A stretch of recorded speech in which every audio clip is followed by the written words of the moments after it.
কি বলছে এ বাবা, এটা খারাপ আমাদের।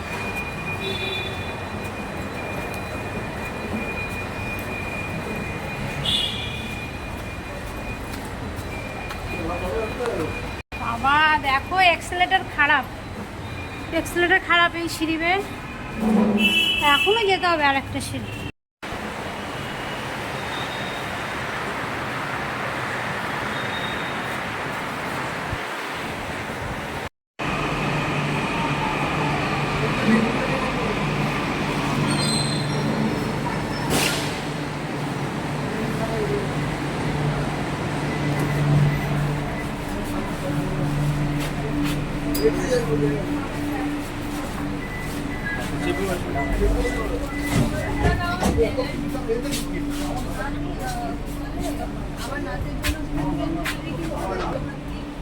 Station is Netaji.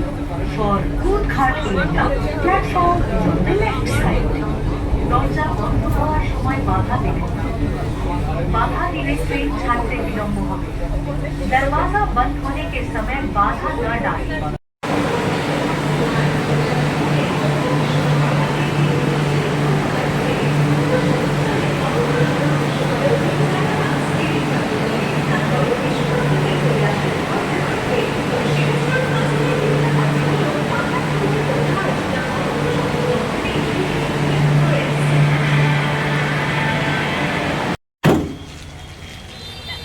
অটোগুলোয় বসছি, এখান থেকে আদ্যাপীঠ যাবে 10 টাকা ভাড়া।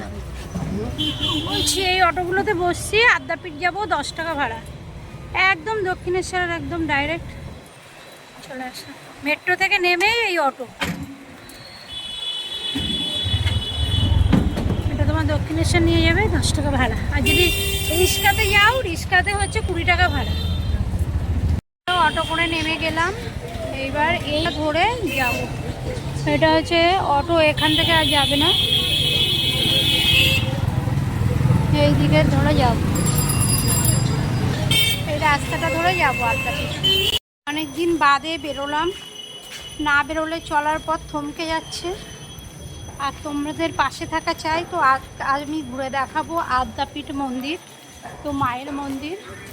তো দেখো এই যে চলে এসেছি, শাড়ি পরে এসেছি।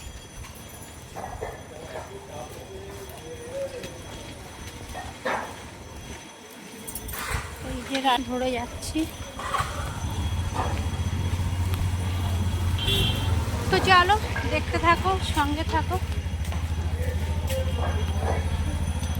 দেখো মায়ের মন্দির, এই মায়ের মন্দির এখন বন্ধ আছে। তো মায়ের মন্দির এখন বন্ধ আছে, 3টেই খুলবে। তো আমরা একটু ভোগ প্রসাদ খাবো, দেখি কি হয়, কুপন কাটবো, যাই। দেখো এই যে মন্দিরের দিকে আমরা যাচ্ছি।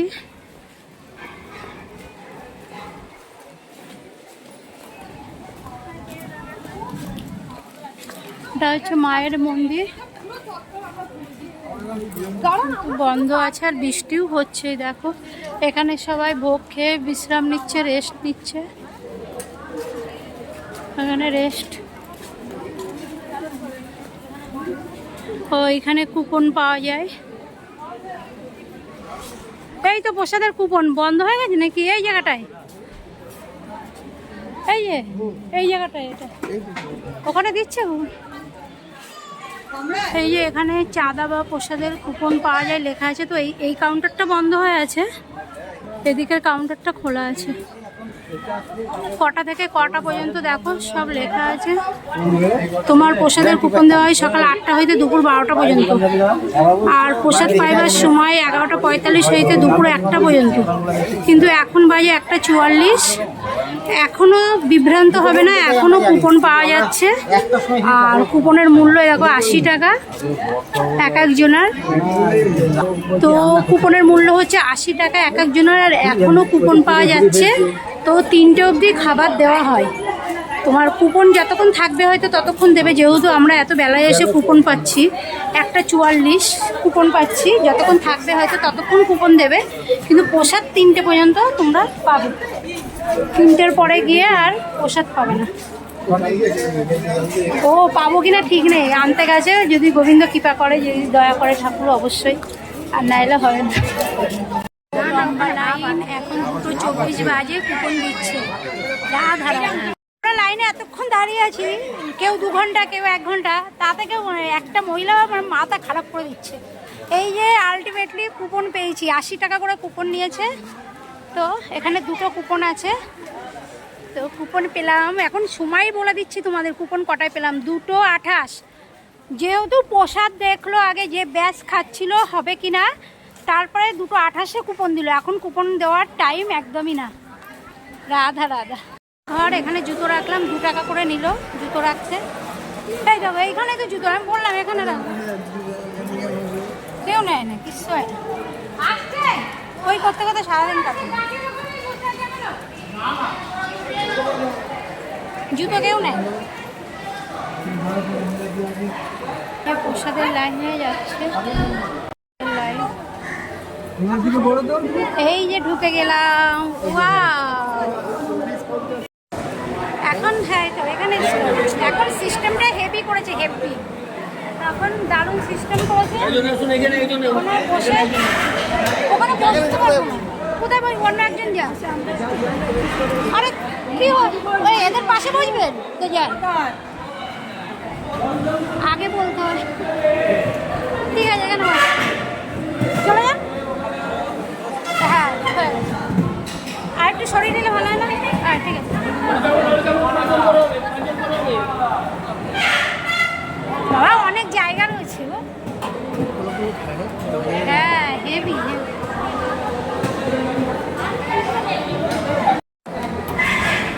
সেই কিরকম দিচ্ছিল গ্লাসগুলো মনে আছে তোমার? এরকম চারটে চারটে করে গ্লাস দিচ্ছিল। আজকে সবই আলাদা রকম করেছে, তাই না? প্লাস্টিকের গ্লাস করেছে, আগে স্টিলের গ্লাস ছিল, সব নতুন করেছে। তাও ভালো লোক আছে এত বেলাতে। ওই দেখো গ্লাস, গ্লাসের কায়দা দেখো, ওই দেখ, ওই দেখ। বাবা গুছিয়ে ফেলছে, হ্যাঁ। ওই এত লোক এদিকে, হ্যাঁ কামড় দিতে হয়, এরকম টান দিলে পুরো বেরিয়েছে। এটা হচ্ছে মায়ের মেন ভোগ, মায়ের ভোগ এটা হচ্ছে মায়ের মেন ভোগ। মা জয় মা,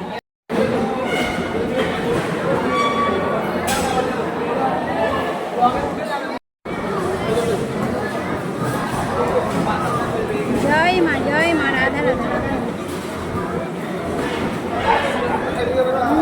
এইটা হচ্ছে মায়ের মেন ভোগ।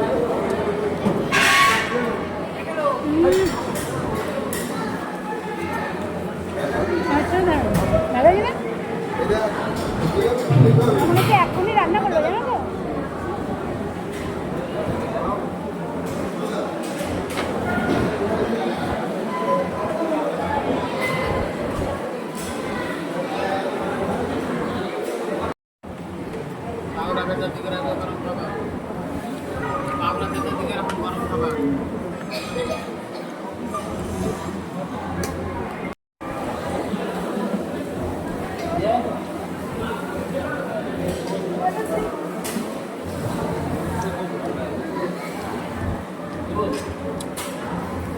যে ডাল দিয়ে গেল,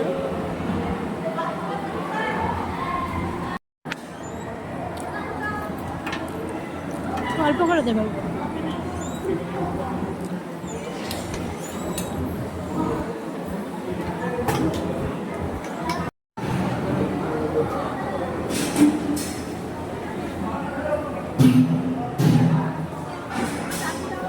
পায়েস চাটনি,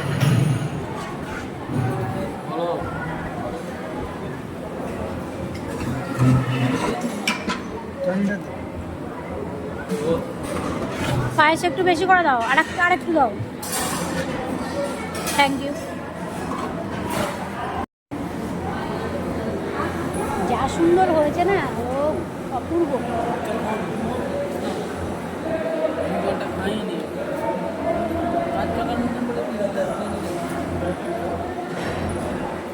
আমি বললাম পায়েসটা আমাকে একটু বেশি করে দাও।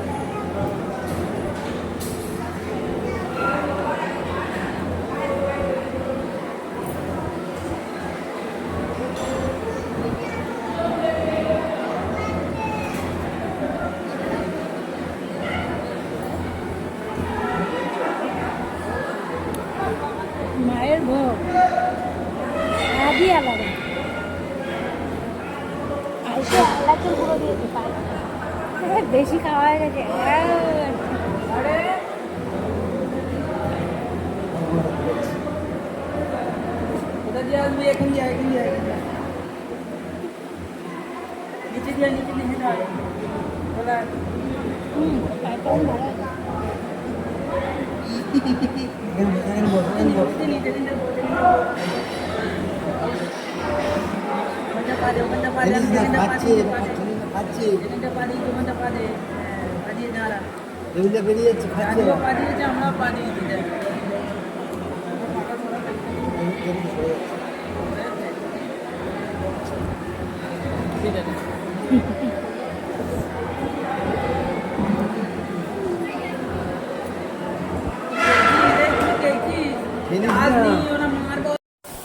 বেরিয়ে এই যে হাত ধোয়ার জায়গা, ওই কলটা চেপে ধরো না। এখন তুমি আসো করে, তুমি এখন না থাকো, আমি একা এসে হচ্ছে না, আর করছে না।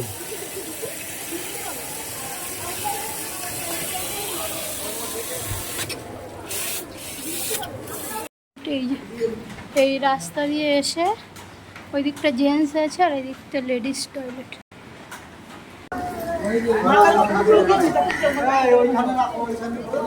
বসার জায়গা, এখানে বিশ্রাম, খাওয়ার পরে এখানে একটু বিশ্রাম করো, ভালো লাগবে, আরাম লাগবে।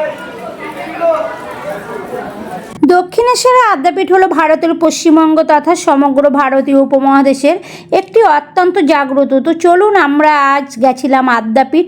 তো আদ্যাপীঠ সম্বন্ধে আপনাদের একটু জানানো আমার অবশ্যই কর্তব্য। তা চলুন একটু আদ্যাপীঠ সম্বন্ধে আমরা জানি। তো পবিত্র এবং ঐতিহাসিক শক্তিপীঠ ও মানব সেবামূলক প্রতিষ্ঠান। 1921 সালে পরম সাধক শ্রী শ্রী শ্রী রামকৃষ্ণ পরমহংসদেবের অলৌকিক স্বপ্নাদেশে এই নির্দেশ লাভ করে এই সংঘের সূচনা করেন। এটি কেবল একটি ঐতিহ্যবাহী মন্দিরই নয়, বরং ধর্ম বর্ণ নির্বিশেষে আত্মমানবতার সেবায় নিয়োজিত এক বিশাল আধ্যাত্মিক কেন্দ্র।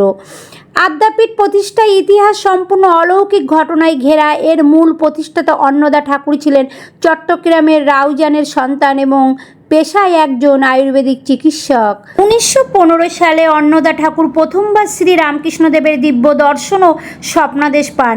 শ্রী রামকৃষ্ণ তাকে কলকাতার ইডেন গার্ডেন্সের কাছে গঙ্গার বুক থেকে একটি মাটির নিচে বা জলের নিচে থাকা মূর্তি উদ্ধার করার নির্দেশ দেন।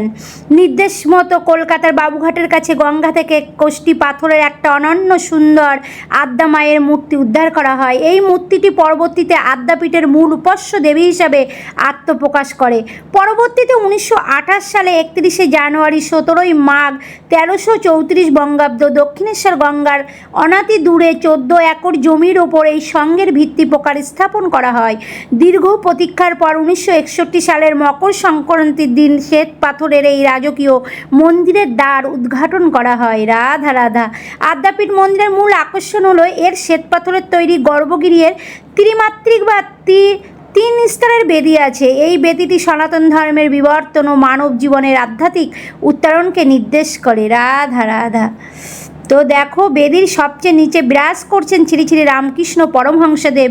এর নিচে খোদাই করা আছে গুরু শব্দ, অর্থাৎ আধ্যাত্মিক জীবনের পথ প্রদর্শক হলেন গুরু।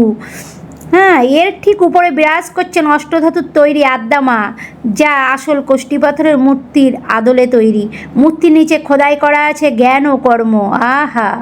উপরের স্তর প্রেম স্তর, সর্বশক্তিমান সূর্য স্তরে বিরাজ করছেন আহা শ্রী রাধা ও শ্রীকৃষ্ণ। এই মূর্তির নিচে খোদাই করা আছে প্রেম, অর্থাৎ গুরু এবং জ্ঞান। কর্মের পথ পেরিয়ে মানুষ যখন শীর্ষে পৌঁছায় তখন কেবল পরম ঈশ্বরের প্রতি প্রেম অবশিষ্ট থাকে। রাধা রাধা।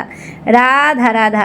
আদ্যাপীঠের মূল মন্দিরের চূড়াটি পৃথিবীর ধর্মীয় ইতিহাস একটি অনন্য দৃষ্টান্ত।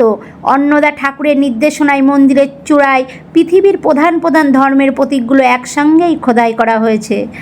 রাধা রাধা। ওমকার, ইসলাম ধর্মের চাঁদ, খ্রিস্টানের ক্রুশ, বৌদ্ধ ধর্মের পাখা বা চক্র। এটি প্রমাণ করে যে আদ্যাপীঠ কোনো সংকীর্ণ ধর্মীয় স্থান নয়, এটি শ্রীরামকৃষ্ণের যত্র জীব তত্র শিব এবং যত মত তত পথ এর সর্বজনীন বাণীর বাস্তব রূপ।